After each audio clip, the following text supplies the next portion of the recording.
Ladies and gentlemen, boys and girls, Men in Black is back to protect the world. Welcome to episode 11 of the Authenticity Hour. Thanks y'all for stopping by. We really appreciate it. I'm joined today by the amazing Freddie. He's a new member of the team. Freddie Wales, he's a senior social media executive with us, but he's also an Instagram aficionado. Yes, I think that's how we put it these days. So Freddie's here to help us discuss the topic of getting your first 1,000 followers on Instagram, which is, I'd probably say, the biggest barrier to get over out of anything, because it's a massive pain in the ass. But once you've done it, you've properly done it, especially authenticity wise.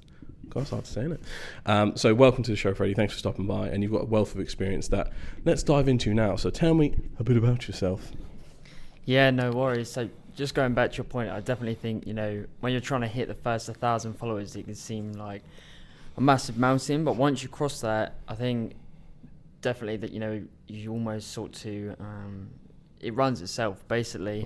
In the past, I've sort of found where you really have to graft for that first 1,000. A lot of manual labour. Yeah, a lot. I don't think people realise actually how much time and effort goes into that.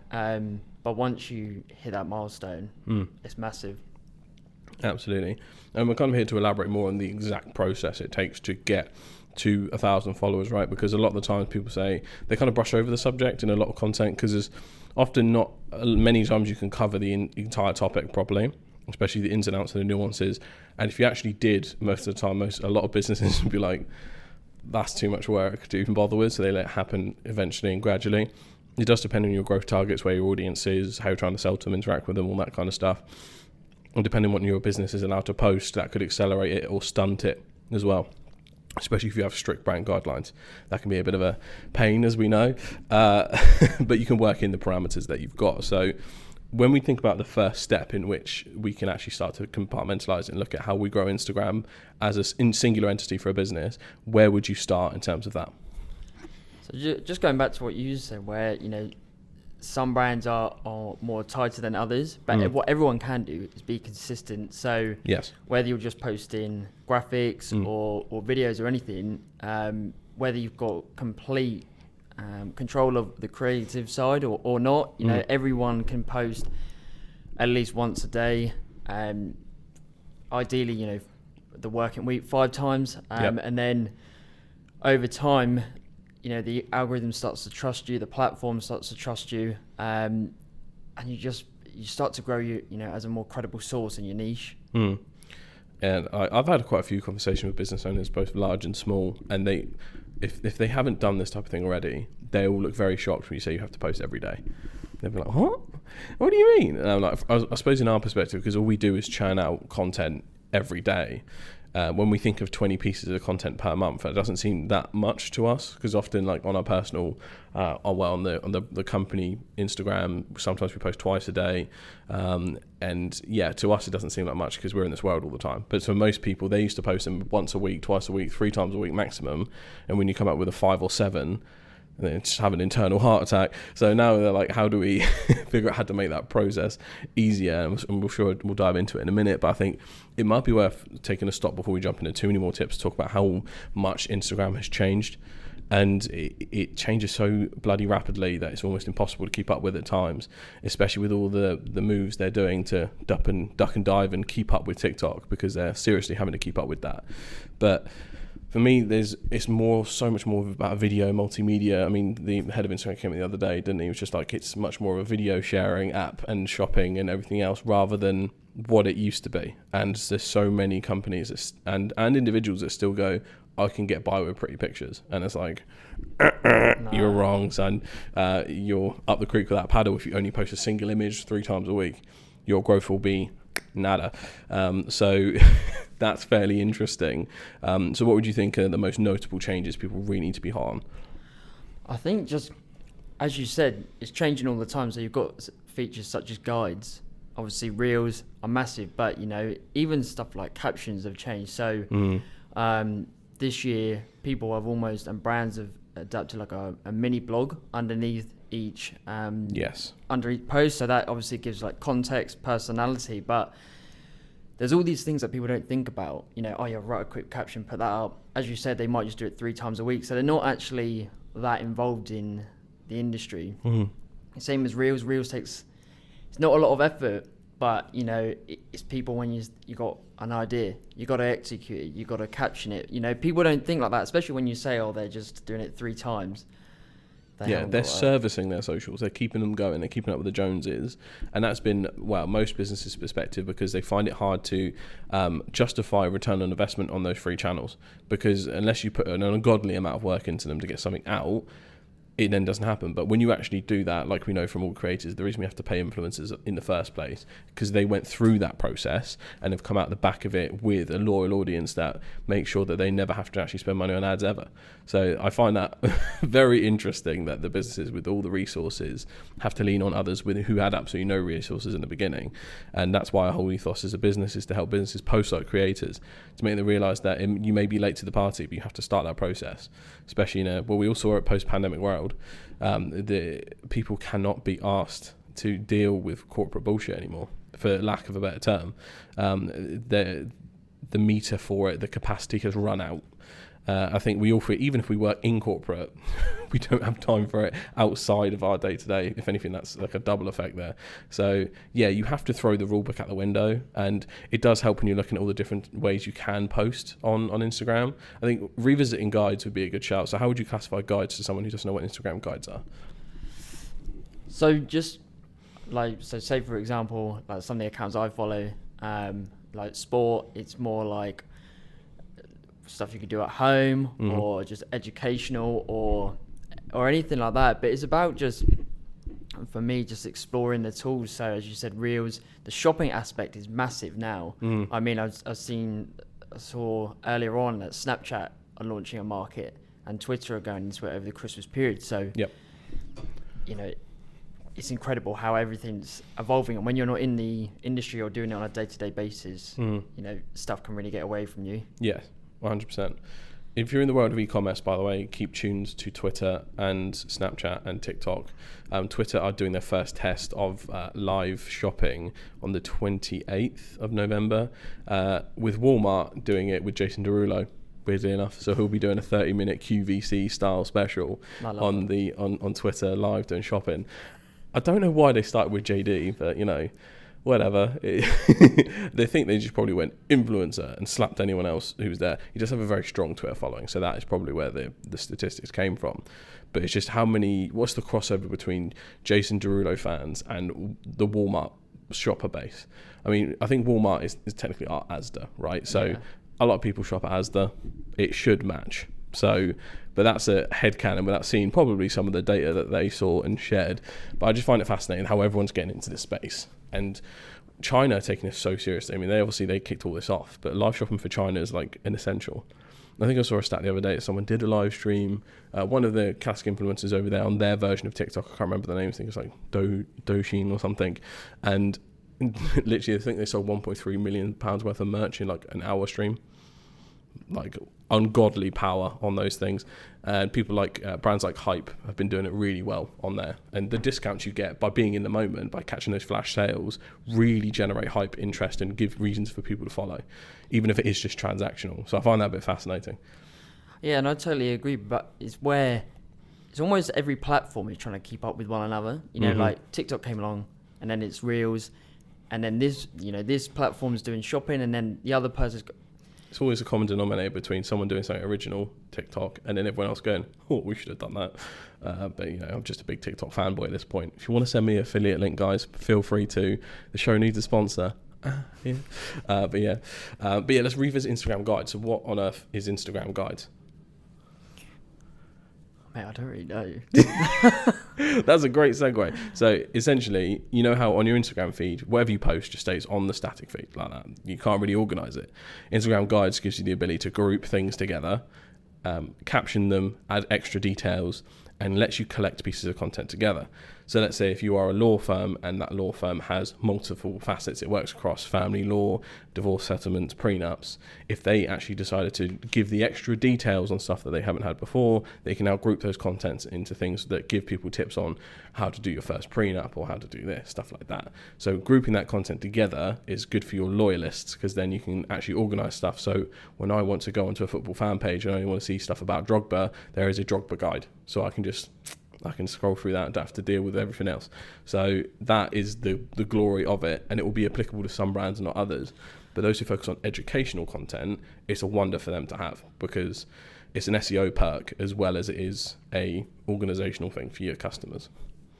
Yeah, I mean, I've consumed it, but I've never used it on a personal level. But no, it's exactly that. And also, just tip on the SEO point, that is massive for, you know, getting your first K on Instagram. I see so many pages where their bio's not optimized, even their name's not optimized, to be honest. Yep. And people don't think about this sort of stuff, and it really does help. So let's say you wanted to buy a tracksuit, and there was a page where it just sold, like, you know, designer tracksuits. You know, having those keywords in there will help you find it, because otherwise, you know, literally, how is your audience going to find you? Yeah. I think a lot with Instagram now, especially if you have a product-based e-commerce business, right? And I know I said earlier that pretty pictures won't get you anywhere, but actually there are markets like that are still very much a part of their social diet. So when you do that, you now have to think, how many keywords can I stuff into this without being spammy, obviously, to get it registering for certain things? Because that Instagram Explore page, Instagram are planning to use it the same way people use Pinterest to muscle them out of the market. So they want people now shopping for inspiration via Instagram, which will then get them falling into Instagram shops and then getting those native purchases, because they really want to focus on that. So the whole bringing in the search engine optimization elements is to force people down the route of, now I can find the bits I want via the Explore page. And that's probably reasons why we haven't seen anything like guides before, because you don't see them in the timeline. You have to have an account that you like, that you then follow up and go, they've got guides there, let me have a look. So you have to go through multiple steps and actually have an awareness, one, of what guides are, and two, look into that brand that's done them. For all we know, Instagram could roll it back like they've done for other stuff, because I think they were planning at one point to get rid of IGTV and everything like that, but they decided to just leave it for now, then merge it into video tab, which it is now, which we'll talk about in a second. But yeah, it is amazing how Instagram, you can tell they've now been acquired by Facebook. They have been for ages, Meta, sorry, but you can tell Meta's methodology of, I will just buy up everything everyone else is doing because I can. I'm not really a fan of Meta, you can tell. But yeah, they're throwing money at the wall. I'll take your unique things that you made and I'll use it for myself. But all of the big three do, the Facebook, Instagram, and Twitter, which is like Twitter Spaces, for instance, which is the complete Clubhouse knockoff. And then Twitter did try Stories. Awful. It was the worst thing ever. Yeah. They were called Fleets, which whoever came up with that name, 10 points from Gryffindor. No, don't do that. That was just proper cringe. But they had the sense and awareness to get rid of it because no one used it. Plus the viewership was awful. So yeah, that's interesting. But let's talk about other updates on Instagram. The video tab. Let's look into that. So how has Instagram changed how they approach video? So I was doing some research on it this morning actually, and they prioritize it massively. So there's different elements. So obviously you've got Reels where we all spend too much time, even on TikTok as well. It's a whole tab of itself, so that's interesting, yeah. But it's more focused, as you say, they're trying to shift people away from just posting like a selfie and then just living on that sort of thing. They want people to be creators, sort of like we do. So video pushes the norm, so not many people will create videos. Yeah. But they're trying to influence that strategy of just getting people to post more fun stuff, more engaging stuff, and be more like TikTok, of course. Yep. Instagram are having to force their creator economy because they didn't provide it to people before. So Instagram probably would have done something like this, I think, if they hadn't been bought by Meta/Facebook. This is just a crackpot theory of mine, but essentially when we talk about the creator economy, the basic way to think about it is, can you name at home the platforms that actually pay you to be a creator on there full time? It's YouTube, it's Twitch, and it's TikTok. I can't really think of others that you don't have to. You can do obviously affiliate stuff and everything personal for yourself. You can set up an Instagram shop, but that's not them directly paying you to make content. You have to put in a lot of legwork to get there, don't get me wrong. But yeah, that's why every trend comes from those three: TikTok, YouTube, Twitch. Everything comes down from that, and obviously all the video content comes down from that as well. So there's only a few individuals that will have the consistency, the effort, the drive, and the confidence to put themselves out there in that kind of video content. So that's why it kind of drives culture. So what they've done, introducing Reels, has gone, we need a bit of that, because that means people come to us. So they've made Reels as a complete carbon copy, but then also kind of added in pots of payment for people. So they're doing seasonal like payment pots for people to make Reels content, which is fascinating. I think I can't remember you might have to have over like 4,000 or 5,000 followers to have access to it, and then make a whole bunch of Reels to get any worth out of it. I think they did it last summer, I think, from when they first introduced it. But it is very forced, it's very last minute, and you can tell it's a reactive move based on how social is changing.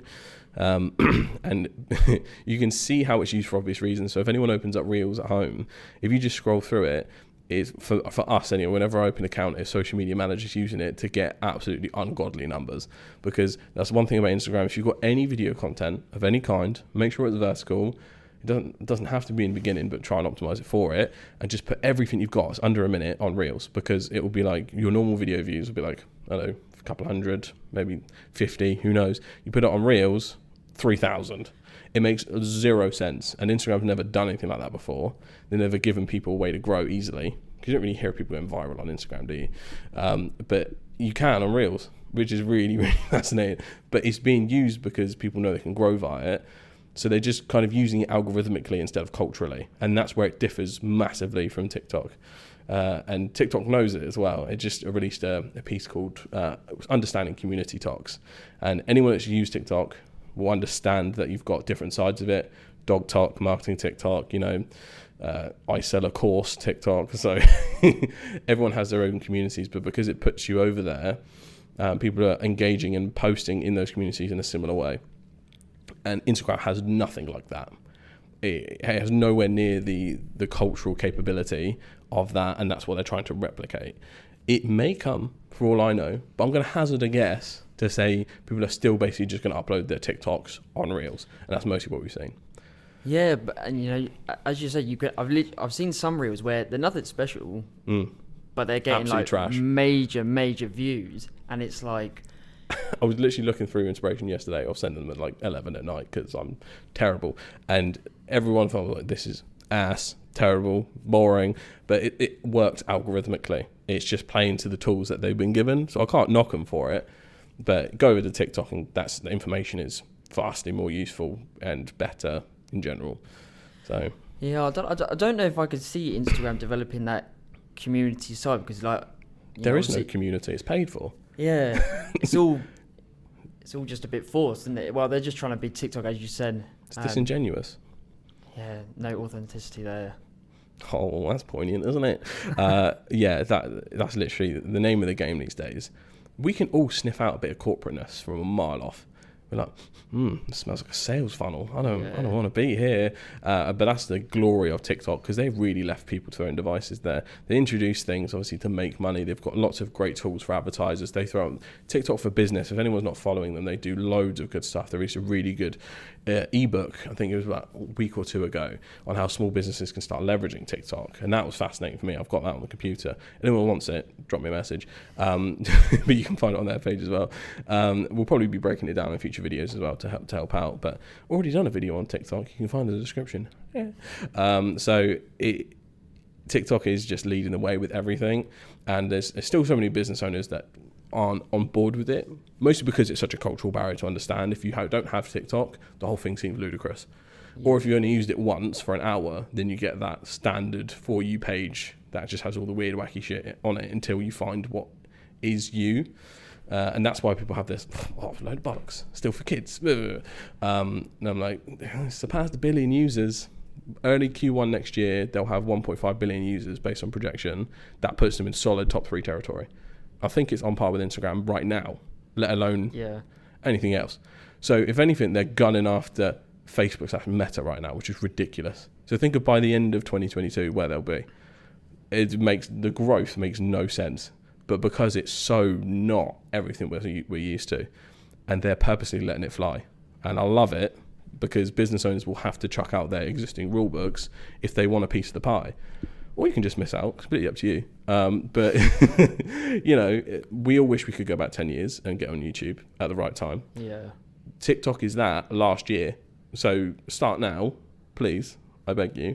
We're doing a TikTok sprint ourselves, to post 1 TikTok a day for the rest of this month, just to see what happens. It was going to be 2, but capacity, because it is hard, because you have to do TikTok so much more reactively. Like when we do plan for other social media content, we'll plan like 2 weeks to a month in advance, whereas TikTok I have to plan on a weekly basis because it moves so quickly. So yeah, fairly interesting.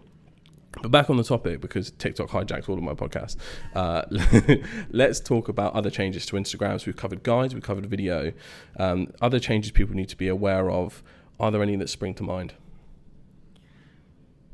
I would say, obviously, I'd say at the moment what I've noticed is that the algorithms change. So in the accounts that I run, it prefers it when you don't, because sometimes, I could post up to like 7 times a day, which is, it is what it is. But at the moment, That's I'm how finding the pros do it, kids. Yeah, if you leave it for a week, it seems to. Sorry, not a week.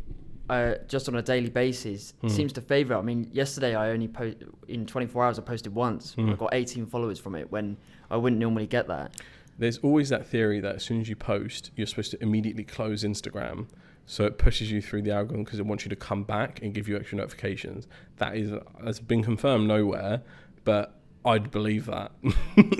Just like we all know shadow banning is a real thing, but I don't think it's formalised anywhere. Yeah, so yeah, it's very interesting that.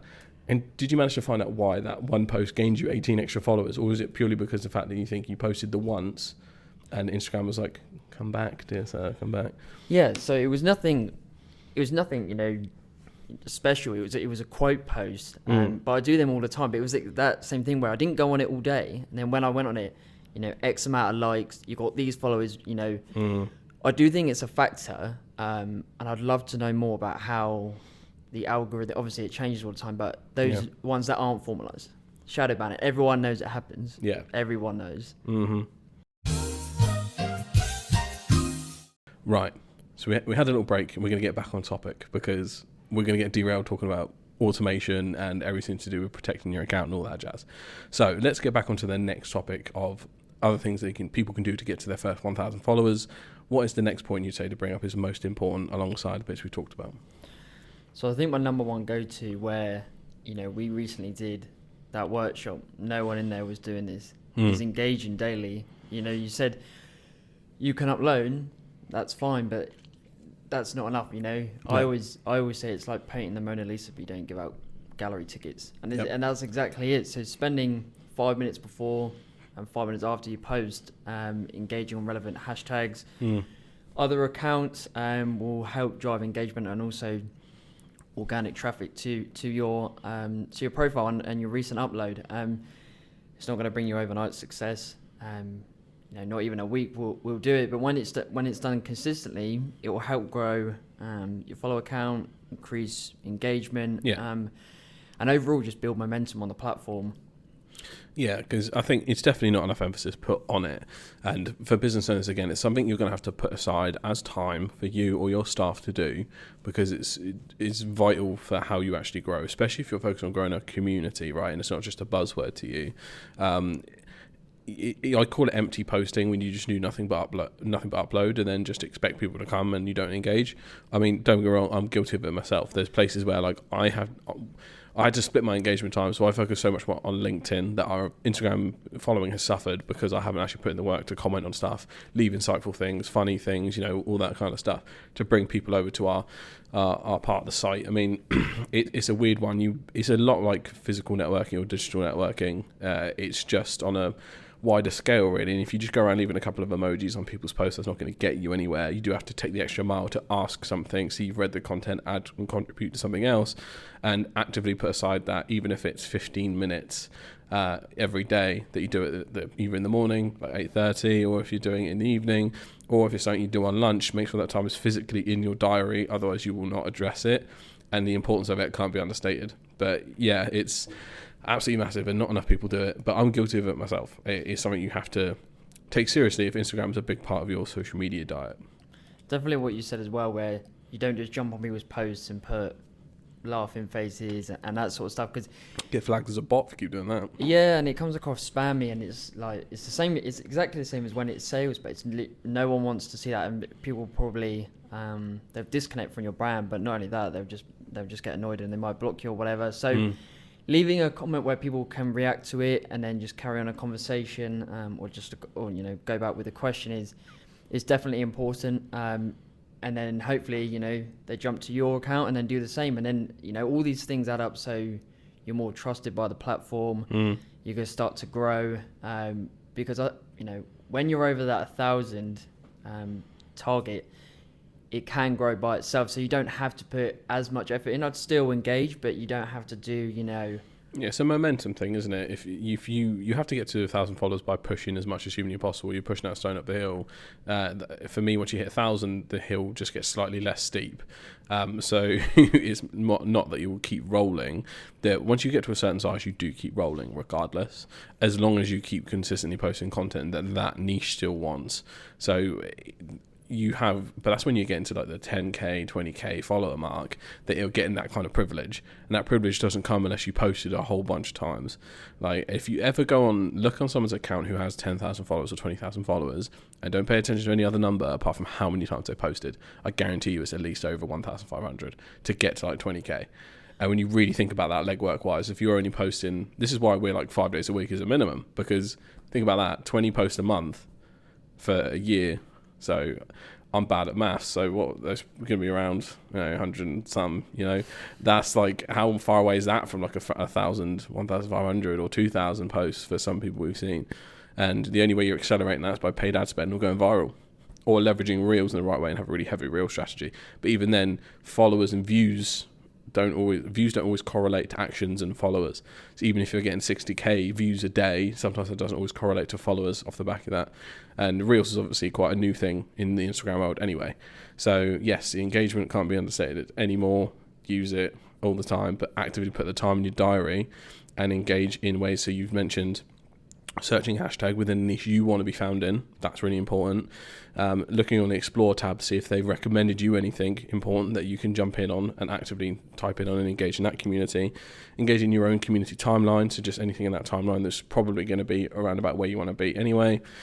And then actively making sure that you're replying to DMs and comments, because that's still part of the whole engagement thing as well. So even sending people DMs can be a good shout, especially if there's a post that is particularly connected with you. Just send them a DM, like, I love that last one, keep at it. So it doesn't have to be too hard, but as long as it's human. It's just, but extending humanity on a mass scale every day can be quite difficult, but it is possible. That's it. It's just social media. I think I did a post on LinkedIn recently where all it is it's human interaction. So it doesn't matter if you're a big corporate brand or you're one guy selling, hats in your local area. People want human interaction. So, like Reels, for example, you can show a different side to your business. It's the same.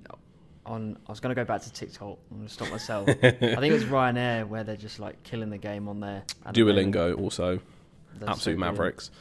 But yeah, no, it's just authenticity and just speaking to people. Like you said, direct messages isn't something that I do on my accounts, but I get people that come to me and they say, oh, you're so, this post is really good, can we use it and stuff like that. So just getting your name out there as well in front of people. Yeah. Especially if your quest is ever to get user-generated content, right? You're going to have to be outreaching to people to show you're contributing to them and their community before they ever decide to contribute to yours. I mean, as a brand, there might be some sense of like self-entitlement, like we've already been trading for 10 years. Why do we have to go and ask people? Like, yeah, you start from scratch here. If it's something you haven't done before, everyone's on level pegging when you're under the 1,000 followers mark. And it's not easy. Well, it's actually easy when you think about the actual activity you need to do. It's just time-wise and actively prioritizing the time, because if you don't, your Instagram growth will slow. And if you're a company looking for, I often class followers mostly as a vanity metric anyway, because all I'm focused on is engagement rate, right? I think the industry average I saw across the board is 1.1% engagement rate, right? That's how much content is out there, and that's how much people engage with all that content. So anything above 1.1% engagement rate is good. So if you've got a business that's selling chairs, if your engagement rate is 3 to 5%, I'm going to be looking at that much more. But like, that's the figure you need to be focusing on, right? Even if you have 500 followers, because now I'm trying to build loyalists here. The whole goal of all of this is try and build people that are like viciously obsessed with your brand. And this is why the little vote stuff is really important, the little micro points and micro momentum, because they can feel attached to the brand's journey, the people within the brand. You know, there's a reason that The Office is such a successful show, and it's because people can relate to those recurring series of characters. And there's a reason why vlog series work so well, because we build a parasocial bond with people, and that can be done in even Instagram. So people need to think about it, people need to action it. But yeah, those are active points you can use. Make sure to implement all of those bits in your strategy to make sure you can actually do Instagram engagement the right way. And also share, tag, and invite people's collaborators as much as humanly possible, because that's a new kind of co-posting feature where whatever you post, if they accept it, it goes on their timeline. So you're doubling audiences here. So anyone that does a lot of cross-promotion, who does a lot of collaboration, or needs to do a lot of collaboration, especially with other brands or other influencers, that's going to be an absolute weapon for you. It's only a pain when you have a feed aesthetic to maintain. Then it's a bit of a pain in the arse, but it depends on what niche you're in. But it will massively help the exposure of that post anyway, because you'll both get looped into it. So definitely look into that also if you're looking to grow on Instagram, for sure. Where are we at next? What's the next one on the list? I think they're my top ones, but whenever we go out to people, I just say it is that time aspect where, to be honest, if you want to simplify it massively, it's just getting your strategy right. So how are you going to access your target audience? When are you going to post? And stuff like this. And we talk about the foundation. So I could say to a client, yeah, I'm going to get you 10,000 followers, post 3 times a day and everything. But if I don't do the foundations and I don't plan it, you're going to get, well, you're not going to get very far, but you'll go a week, a month, and you'll be like, yeah, this isn't working at all. Mm-hmm. People need to have a lot more patience in regards to organic social media, unless they are willing to really break out the box and do something that other brands aren't. This is why my favorite case study is Duolingo, going from 114k followers to 1.1 million in like a month or two, because they just decided to throw the rulebook out and lean into humor, which then got them a more loyal fan base, and they managed to get into meme culture and hack that their way in. Unless you're willing to do that, your growth will be slow. Your growth will be person-to-person growth, as I kind of like to think about it. Like, we need to individually go out and provide, the usual holy trinity that everyone's heard me mention before: education, inspiration, or entertainment. If it's not one of those three, don't bother with it. And if it's not shareable, savable, or comment-worthy, don't bother making it either. Put every one of your posts through that, and then a person sees that effort go through it as well. And on the shareable point, don't use that as a cop-out to make a very lackluster post that you think Facebook mums are going to share, because they don't always pick up like that when you're just starting out. If you're already an established brand and you make very visually engaging content, sure, you can get away with it.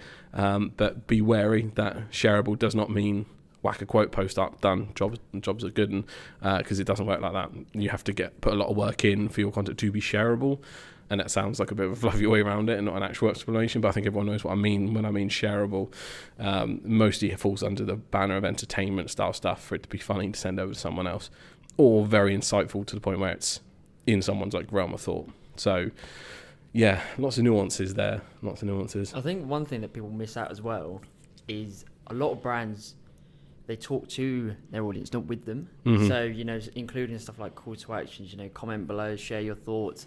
Goes back to that community aspect where I see a lot of brands and they just post, and it goes back to that sales point where it's like, oh, you're coming across like you're only here for my follow, you only want my like, stuff like that, where too obvious with it, aren't they? Yeah, and it's from my point of view, it's really frustrating, but it's almost a bit like you're way off it, mate. Yeah, you're so far off it.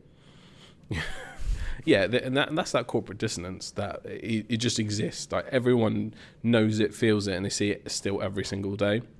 And it's not a problem that's going to be solved overnight. Personally, I don't think it's a problem that's ever going to be solved, because when there's people that have been used to doing business a certain way for a certain amount of time, they are too plugged into their ways to ever really consider it as a change. But my favourite exercise to evaluate how bad it is for you is to imagine if your brand was suddenly one person in their bedroom who was a creator, what on earth would they post? And they don't have anything to sell. It's just like that entity has now become a creator. And then when you start thinking about what would the original series do? Would I do a try not to laugh? Would I do a, like, you know, whatever stereotypical YouTube series, would I stream, would I do this kind of stuff? And when you actually start thinking about all those ideas, if you ping them all about and put them on a whiteboard, you then realize how far off your existing content is compared to what people want to consume from you. So this is why Duolingo obviously basically just leaned into running around in a bird costume and making memes like a creator would. They just turned into a meme account and then sprinkled in some educational stuff there as well. And as soon as they've done that, now they get both of their messages in there. But if you go through that exercise, you'll realise the corrections you need to make, and then you need to unlock the time for you to dedicate to that. Because all of your other marketing will be assisted via a good organic social community, which is not emphasised enough at all. It's a bit of a silent analytic, right? And it probably comes down to like employee net promoter score and your customer like thoughts and sentiments around your brand, right? So when we look at if your people are engaging nicely with your brand already, if everyone's associating you positively, when they see one of your ads, how different is that interaction when scrolling down the timeline? It's like, now I'm way more receptive to this, because the usual stat is people have to see something up to 7 times for it to make any difference in their brain before they take an action. But if they've already seen your organic content, so you put in the legwork and the entertainment, the education, all that jazz, then that process becomes far less ill and far more, oh, I might have a look at that. And that consideration piece is not put enough emphasis on at all, because it's not a justifiable thing that, I'm not sure there's one analytic I can pull out and then show to a board of directors that aren't involved in this and go, based on this, we know that it will do this. Your best option is when we know we focus on content like this and the engagement rate goes up, our paid ad campaigns see a spike in click-throughs and conversions. But you have to connect those two parts of your business for that to be a thing you can actively see. But we know it from every brand we've ever looked at. And there's a reason creators, whenever they bring out merch, it sells out straight away. Their audience is already there for it. They're chomping at the bit to get whatever is coming out of this sphere, and they just sell out immediately. And that's why brands need to buy their assistant. I still find that boggling. I know we talked about it already, but like, if you have to purchase an assistant for someone in their bedroom, you with all of your resources and minds, there's something going wrong here. So if you can make influencer marketing part of your regular diet, by the way, please do so. Look at the example of Foot Asylum. They're one of my favourites. Foot Asylum who just doubled down on being creators. It's in the name what they sell. They're a shoe shop, but everyone's wearing fresh crepes during this video. Everyone's looking good in all of their merch during this video, and Gymshark also do it perfectly. I can't remember if it was a post you showed me or anything like that, but my favourite test that Gymshark do is that when they bring in an influencer, they'll just ask, all right, who are you and what do you stand for? And then depending on that answer, if they answer well and they can see that they're mostly genuine, they'll just go, there you go, some merch. Here's whatever the campaign happens to be. Here's what we're trying to do. No creative input at all. Do your thing. You're just a Gymshark athlete now. You're part of our family. And that creative license has unlocked ridiculous amounts of positive brand sentiment for Gymshark. And I know Gary Vaynerchuk's just joined their team as well as part of the board of directors. So they're not messing around with that. And they're obviously rewarded for it tenfold compared to how everyone else is playing influencer marketing. So there's always these constant examples right in front of us from creators and brands. And still no one's doing it. And a lot of it's free. And it does blow my mind. But yeah, just be human is normally the key word. Yeah, stop with the sales stuff, please. It's the one channel you can't sell on, in my opinion. No. Think about it. You've got emails, SEO, ads, you've got direct mail, you've got networking, you've got everything under your belt to sell stuff to. Organic social is not one of them unless you're a certain type of brand. Because that's where you have to connect with people. Show that you mean business, pun intended, show that you're authentic. There's only one place. It's not that hard. It's not. And it actually makes your social media strategy far simpler. You really have to think less in terms of conversion and more in terms of humanity. And then the whole thing becomes far easier. And I think you have to take a step back from being so data-driven a lot of the time and take a step more into interests. And you can find data around that, sure. But that social listening will probably tell you more than any stats of data from Statista that says this many people use Facebook, so that's why we post on Facebook 3 times a week, because that's the fight that most social media managers have. I know that most social media managers are all over this like stink on shit, but they can't get past that barrier because there's someone that's not in this world stopping them from doing it. So they're like, no, poppycock, some white man in a suit saying no. So to get over that, one of the things that we've tried to do, especially when we're working with bigger brands, is to get senior leadership involved in the training process and the strategy process. Even if they'll never have a job to do with it, they need to be involved in the training and the strategy. And this isn't just like a one-off thing where we booked that one meeting in so they know what's going out from the top level. It's whenever we do Facebook training sessions, Instagram training sessions, and train internal people in bigger departments, we'll then actively include MDs. We'll actively include them in every one of them. So now they're clued in on all the little bits that are going on, because if people feel involved in a project, they're more likely to contribute to a project, and they can see the positive output. They can see the light constantly. But if you don't get senior leadership involved, even at a board level, you may struggle when you come up with this new age concept and it's too much for them to process in one go, because their job is to make sure that risk doesn't happen. Their job is to make sure that everything goes on the straight and narrow and we're still making profits. They're happy with a marginal gain as opposed to a massive risk that can make them a massive gain but could also sink the ship. So yeah, think about the mindset they're in to help bring them into the room. No, I absolutely agree. It's key just to educate when we're going out and other bits like that. It's a new age. You know, even since we've been using Instagram, for example, now videos is a massive thing. Mate. It's just like constantly moving, but when someone's not in the game, I guess to be fair, it's probably quite overwhelming, because you're like, yeah, you've got this. It's like, take each platform as it comes, and you're like, oh yeah, Instagram, by the way, yeah, you've got to do videos. Oh, but you don't just have to do videos, we want to do this. Oh, and are you doing stories at the same time? Yeah, I'm literally finding the reverse problem of what people used to think. Like, when I had a consultancy call yesterday, and their issue was, I don't know what to post, right? And then after I talked to them for about 5 seconds and had them do the if you're a creator exercise, what would you do? And within 5 minutes, they're now overwhelmed at how much they have to do. That's because they now see the potential that their brand had, and then they're adding up all the X's and O's in their head and going, oh my God. Because they're now thinking in terms of like a multimedia behemoth, right? And I'd rather most big corporates and businesses made themselves like a BuzzFeed for whatever like thing they're in, or what culture or something like that. So yeah, a lot of them need to take that multimedia approach to make them feel different on the organic channels. But when you actually show someone the potential they have, it's exciting, but it's also very overwhelming. So sometimes, depending on the person, depending on the management style, that can either be an immediate pullback or let's go for it all guns blazing. And then a lot of the time, sometimes I have to then slow the roll of the person I've changed their mind on and go, oh, hold on a minute.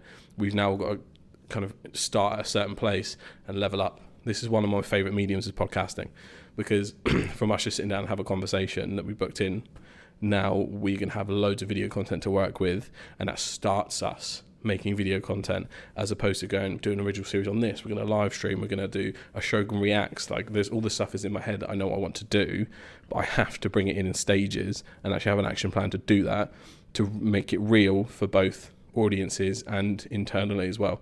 Because you'll find as soon as you introduce one series, there's always multiple people's hands in different places in regards to managing the project. Creative inputs is very different, because creativity is subjective, so that then kind of puts a wrench in the works as well.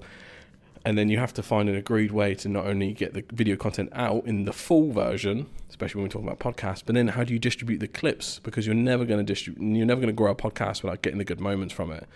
And when you start, and then just that one thing is now evolved into a bit of a beast itself, and you're like, I have to control this thing to make sure we can phase it in. So make sure your plans are bold and you're thinking like a person and a creator, but then make sure you give yourself an action plan of growth. So Q1 podcast, Q2 one original series, Q3 live streaming, whatever it happens to be. If you want to take it serious and actually transform your business like that, give yourself a step by step, because even though we have access to this equipment and we have time to action it every now and then, the editing time off the back of it tends to be the hardest thing to find resource for. No, I absolutely agree. It's just what I was echoing earlier, where it's the foundations. You don't want to spread yourself, I'm going to do all these series. We're doing this. We can cut it down. We could repurpose it into loads of content for different platforms. I think that's where many people go wrong. They go, oh my God, we need to be on all these platforms, and then your net is so wide that you do everything naff. Yeah. I'm of the camp that I pick a top 3, but then put them in priority order, Because some people will take the opposite extreme and they'll go, I'm only doing one and I'm doing it well, which can work. But let's say if you want to pick Instagram as a prime example for the episode, if you want to dominate Instagram, Facebook essentially comes as a pairing anyway. And if you're ever using your posting software, you'll need a Facebook connected to your Instagram to ever schedule anything in. So you might as well have it. It's a bit of a necessary evil.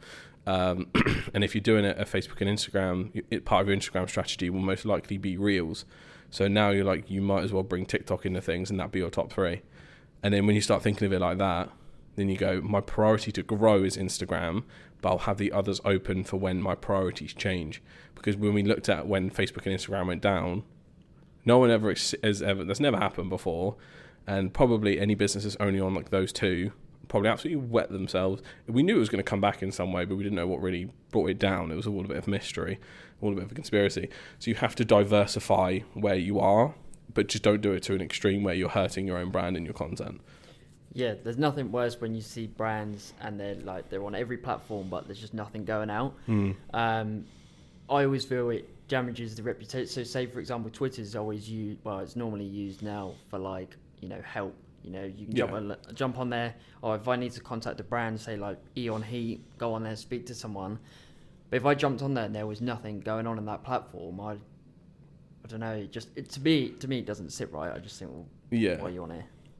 It's weird. This is why every brand has to make sure they custom pick their top 3, because especially if you are in something like the energy sector, there's going to be a lot of customer service stuff. So you almost have to have Twitter ad as default, even if you wanted to come at it from a new age angle of, I'm going to be the first energy supplier to be like streaming on Twitch, for instance. Like, I'm going to stream on Twitch how we fix like energy boxes or boilers around people's houses. Like, that would be amazing, because no one really has an insight into how that works.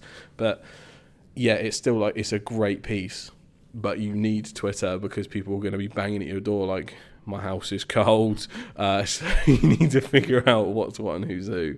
But you do figure out, and most of the time, most brands always have the big 3 anyway. You've got Facebook, Instagram, Twitter. Sometimes they'll have a YouTube channel with just nothing in it, because YouTube's probably the one that gets the most neglect. It'll be used as a show reel or when you have an occasional ad to upload. One for me, YouTube for me is like, if you're going to do it right. So if you're going to just have it as a place to store videos, just put it on Vimeo. Like, don't put it on YouTube, because that can be a great place to really get that conversion style content that nurtures people in depth on there. So you can really get to grips with you and your brand and make a purchase decision. And that's not something that has the ability to do that elsewhere. So yeah, you gotta pick your poison always. I totally agree with YouTube being neglected. Whenever I go on a website and at the bottom they have the social icons, I always click.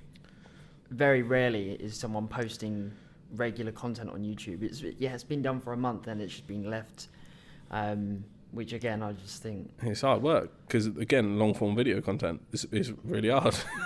Even us, like the amount of clips we have not uploaded from the show, we've only got 11 episodes. It's madness. Like, there's so much we haven't done, and it's because it needs to be someone's job to do it. But it's something you can't underestimate. But YouTube also has the power of being a really good SEO tool, but that's for a whole other episode in general. But yeah, the world of Instagram has changed, but it's not impossible to grow on it. If anything, you now have more tools at your disposal to actively grow without having to do a lot of the manual grind, aka Reels. But yes, top tips to take away are essentially, just to wrap things up, make sure we prioritize SEO in the world of Instagram. Make sure everything's relevant. You're writing tags, captions, using alt text on picture content if you can, if you're uploading manually. Use Reels to your advantage and make sure they're extremely relevant to a niche, and start building up personable video content. Engage in a community as much as humanly possible and stay consistent. Are we missing any? No, definitely those. But yeah, I think that's spot on. Perfect. And all this advice comes from Freddie, by the way. The whole planning of the show came from Freddie. And he's grown 2 pages, one to over 15,000 and another was over 5,000. So you've been there, done that, and built them off of your own back outside of work hours as well. All organically as well. All organically. No paid. no page, no automation. So if anyone has any questions around Instagram, make sure to chat to Freddie. And yeah, if you need any more tips like this, any more videos and more podcasts, subscribe to the YouTube channel, subscribe to Instagram, LinkedIn, all that stuff, to stay tuned for all of the stuff, because we do articles, videos. You always see me doing a TikTok or two, so that might annoy you. But I'm always out and about and doing stuff. So yes, thank you for tuning in. And if anyone has any questions, drop them in those comments. But for now, we'll catch you later. Peace.